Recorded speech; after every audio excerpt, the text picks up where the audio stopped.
ಮಠ ದೊಡ್ಡ ಮಠ ಅಂತಕ್ಕಂಥದ್ದಿಲ್ಲ. ಆಮೇಲೆ ಬಹಳ ಜನ ಕೇಂದ್ರ ಸಚಿವರು ರಾಜ್ಯ ಸಚಿವರು ಆದವರು ಎಷ್ಟು ಜನ ಸೇರ್ಯಾರ ನೋಡ್ರಿ, ಆಮೇಲೆ ಹೋಗೋಣ ಅಂತಿರ್ತಾರೆ. ನಮ್ಮ ಸೋಮಣ್ಣವ್ರು ನಾನು ವಿಡಿಯೋ ಫಾಲೋ ಮಾಡ್ತಿರ್ತೀನಿ. ಅಲ್ಲಿ 10 ಜನ ಇರಲಿ, ಅಭಿಮಾನಿಗಳು ಎಲ್ಲಿರ್ತಾರೆ ಅಲ್ಲಿ ಹೋಗ್ತಕ್ಕಂಥ ಏಕೈಕ ವ್ಯಕ್ತಿ ನಮ್ಮ ವಿ ಸೋಮಣ್ಣನವರು.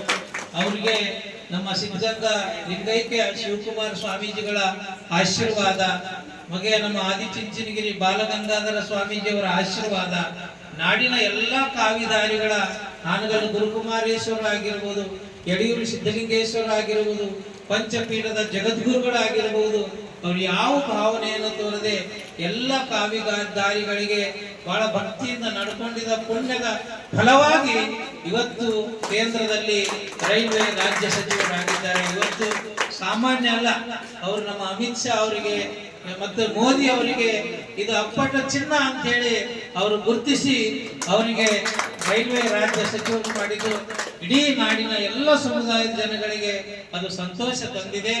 ಅವರು ರೈಲ್ವೆ ಮಂತ್ರಿಗಳಾದ್ಮೇಲೆ ಕನ್ನಡ ಬಳಕೆಯನ್ನು ಹೆಚ್ಚು ಮಾಡುವಂತ ಕೆಲಸ ಇವತ್ತು ವಿ ಸೋಮಣ್ಣನವರು ಮಾಡಿದವರು ನಾವೆಂದೂ ಕೂಡ ಮರಿಬಾರದು. ಸಿದ್ಧಗಂಗಾ ಮಠದಲ್ಲಿ ಗುರುಭವನ ಕಟ್ಟಿಸುವುದರ ಮೂಲಕವಾಗಿ